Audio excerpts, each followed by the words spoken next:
दोस्तों नमस्कार। मैं सूरजदीन विश्वकर्मा, ठगी पीड़ित जमाकर्ता परिवार तब जब संगठन। साथियों, आज 29 अप्रैल 2024 में आप लोगों के बीच में प्रस्तुत हूँ कुछ खास बात विषय जानकारी देने के लिए। वीडियो को सभी साथी ध्यानपूर्वक सुने और बारीकी से सुने। एक बार में समझ में ना आए दोबारा सुन लें, तिबारा सुन लें। और बहुत से वीडियो इस सेल्फ मोटिवेशनल स्टूडियो में पड़े हैं। आप जब इस चैनल में जाएंगे तो आपको ढेर सारे वीडियो मिलेंगे, तरह तरह की जानकारी प्राप्त कर सकते हैं। और इस वीडियो को खासकर कार्यकर्ता साथी अवश्य सुनेंगे, जो एजेंट साथी हैं विभिन्न कंपनियों के। किसी भी कंपनी को हो, मैं किसी कंपनी का नाम नहीं लेता हूं साथियों। देश की कोई भी कंपनी हो, ठग क्रेडिट कोऑपरेटिव सोसाइटी, निधि, फर्म आदि आदि, जो भी भारतवर्ष की जो 3 लाख कंपनियां प्रधानमंत्री ने बंद किया, उनमें से कोई भी कंपनी हो, सबके प्रति चर्चा होती है, सबके भुगतान का संघर्ष हो रहा है।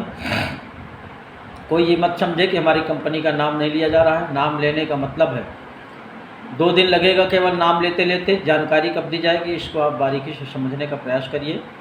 और जिन साथियों ने अभी तक हमारे चैनल को सब्सक्राइब न किया हो, वो सब्सक्राइब कर लें और बेल आइकन की जो बटन है उसको भी दबाना ना भूलें। इस वीडियो को जन जन तक पहुंचाने का काम करिए, क्योंकि देश के करोड़ों साथियों को ये जानकारी प्राप्त हो कि हमारे जो भुगतान है वो किस तरह से मिलेगा, क्या करना पड़ेगा, कौन सा कानून है, कौन सा संगठन इसके प्रति संघर्षशील है।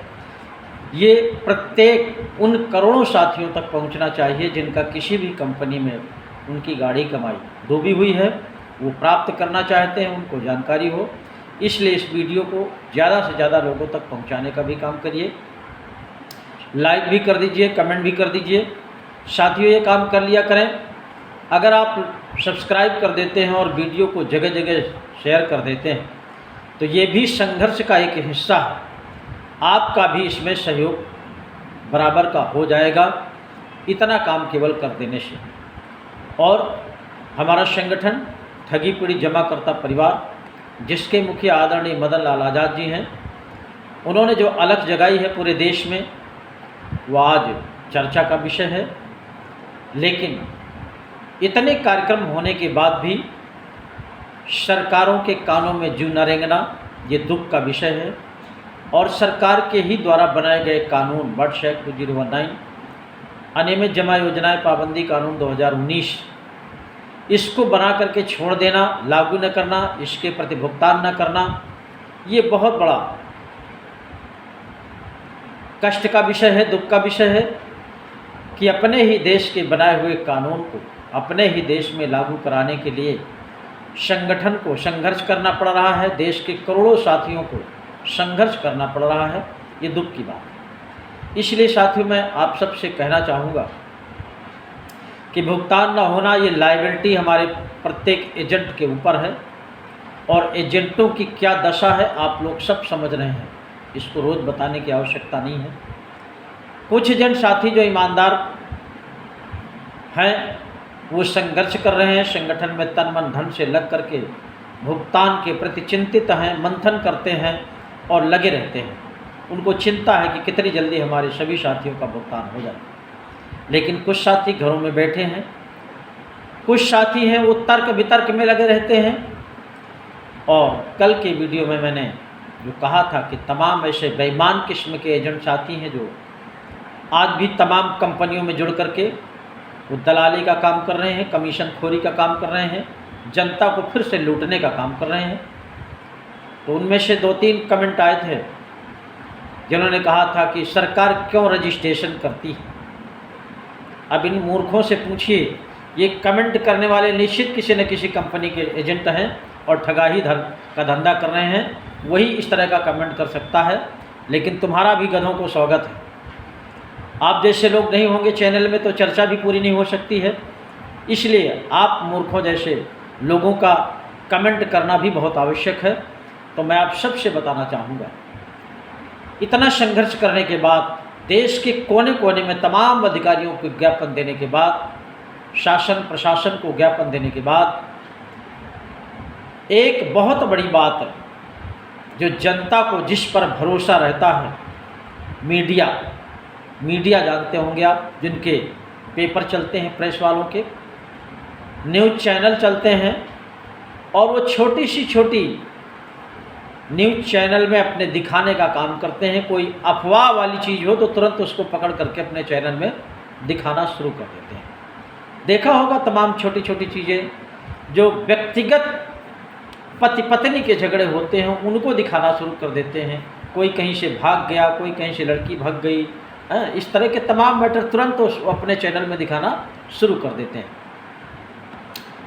लेकिन इस राष्ट्रीय स्तर की समस्या को, जो भुगतान की समस्या है, ये राष्ट्रीय स्तर की समस्या है, देश की सबसे बड़ी समस्या है। और इस पर हमारे संगठन ने जगह जगह कार्यक्रम किए, चैनल वालों को भी कापी दिया, प्रेस वालों को भी कापी दिया, लेकिन चैनलों ने, न्यूज़ चैनलों ने आज तक इस समस्या को कभी भी उठाने का काम अपने चैनल के माध्यम से नहीं किया है। उसका एक ही रीज़न हो सकता है, या तो चैनल वाले बिना पैसे के कोई न्यूज़ नहीं दिखाते, सबसे बड़ा सवाल। पेपर वाले, प्रेस वाले जो तमाम साथी होते हैं वो भी बिना पैसे के कोई भी इस तरह की न्यूज़ नहीं निकालते। ये दुख का विषय है। जो अपने आप में साफ पाक बताया करते हैं कि हम दूध का दूध, पानी का पानी करते हैं, ये उनकी दशा है। ठगों की ही श्रेणी में ये लोग भी हैं लगभग। पहला ये हो गया, इसलिए नहीं दिखाते कि पैसा नहीं मिलता। दूसरा, या तो उन ठग कंपनीज के लोगों से इनको भारी भरकम मोटी रकम मिलती है कि आप इस न्यूज़ को नहीं दिखाएंगे, ये भी कारण हो सकता है। या तो तीसरा कारण, सरकार के दबाव में रहते हैं, सरकार के बिके हुए रहते हैं। जब तक सरकार नहीं अलाउ करती तब इस तरह की समस्या को ये अपने चैनल में नहीं दिखाते हैं। बस यही 3 कारण बने हुए हैं जो देश में जनता के बीच में, खासकर ठगी पीड़ितों के बीच में ये चर्चा का विषय रहता है कि चैनल वाले आखिर इस इतनी बड़ी समस्या को अपने चैनल के माध्यम से क्यों नहीं दिखाते। तो निष्कर्ष यही निकल कर के आता है, या तो ये पैसा चाहते हैं कि हमको पैसा मिले तो दिखाएंगे, या तो ठगों से बहुत बड़ी मोटी रकम मिलती है तो नहीं दिखाते, या तो सरकार के चंगुल में रहते हैं। बस यही एक कारण है। जबकि देश नहीं, दुनिया में यही संस्थान, मीडिया संस्थान एक ऐसा संस्थान है, किसी का बिकाऊ नहीं होता, किसी के चंगुल में नहीं होता, किसी के प्रेशर में नहीं होता। यही एक चैनल है कि जो देश नहीं, दुनिया की जनता को भरोसा होता है कि चैनल, कोई अगर हमारी बात नहीं सुनेगा, सरकार हमारी बात नहीं सुनेगी, तो मीडिया के लोग, चैनल के लोग, न्यूज़ चैनल के लोग ये हमारी आवाज़ को उठाएंगे, हमारे पीड़ितों की आवाज़ को उठाएंगे। लेकिन ये दुख का विषय है, किसी भी चैनल ने इस समस्या को आज तक जरा सा भी नहीं उठाने का काम किया है। तो इसलिए साथियों, इसीलिए हम लोग कहा करते हैं, इस वीडियो को ज़्यादा से ज़्यादा सब्सक्राइब कर दें, ज़्यादा से ज़्यादा शेयर कर दें, क्योंकि यही एक ऐसा माध्यम है जो जन जन तक हम खबर पहुंचाने का काम कर सकते हैं। वीडियो के माध्यम से ही लोगों तक हम ये सूचना दे सकते हैं कि आपका भुगतान भारत सरकार के बनाए हुए कानून बट्स एक्ट 2019 के तहत, जिसको अनियमित जमा योजनाएं पाबंदी कानून 2019 कहते हैं, उसी के तहत प्रत्येक कंपनी के प्रत्येक निवेशक का भुगतान होना है। इसलिए कि कोई चैनल आपकी समस्या को उठाएगा नहीं, कोई प्रेस वाला अपने पेपर में दिखाएगा नहीं, तो यही एक साधन बचता है जन जन तक पहुंचाने का काम। और ये काम साथियों बहुत आवश्यक है। इस काम को जब करेंगे आप, तो संघर्ष का एक हिस्सा ये भी होता है। दूसरी बात साथियों, हमारे संगठन ने, इस समय तो आम चुनाव चल रहा है, लोकसभा का चुनाव चल रहा है, उसका भी जो गाइडलाइन है उसका पालन करते हुए सबको अपने भुगतान की आवाज़ भी उठानी है, लोकसभा के चुनाव में शरीक भी होना है। जिसकी जहां मर्जी हो, जिसके प्रति विश्वास जहां पर हो, उसको मतदान करे। मतदान करना ये भी लोकतंत्र का एक हिस्सा है।